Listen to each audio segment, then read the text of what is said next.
Es esmu Māris Siliņš, strādāju Ķiepenē, esmu Ķiepenes pamatskolas direktors. Pašvaldību vēlēšanās 2013. gadā mani ievēlēja par Ogres novada deputātu no kopējā Nacionālās apvienības Tēvzemē brīvībai LNMK un Zemnieku savienības saraksta. Mēs esam 5 deputāti,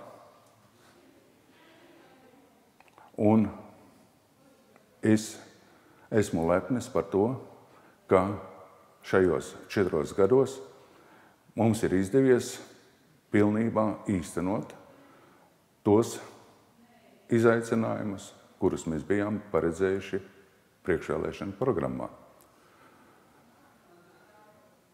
Mēs vienīgie no visiem sarakstiem bijām paredzējuši, ka renovēsim Ogres 1. vidusskolu, pārbūvēsim stadionu, un, kā redzat, tas tiek darīts, un tūlīt tās būs paveikts.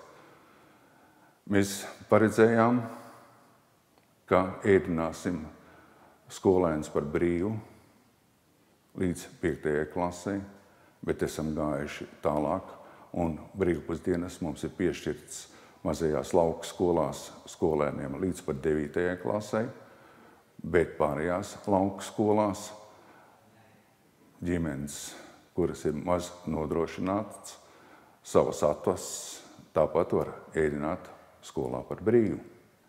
Mēs solījām saglabāt esošo skolu tīklu, un to esam nosargājuši. Vēl vairāk, arī nākamajos 4 gados esam paredzējuši to stiprināt, tādējādi panākot, ka skolēni varēs mācīties iespējami tuvu savām dzīves vietām.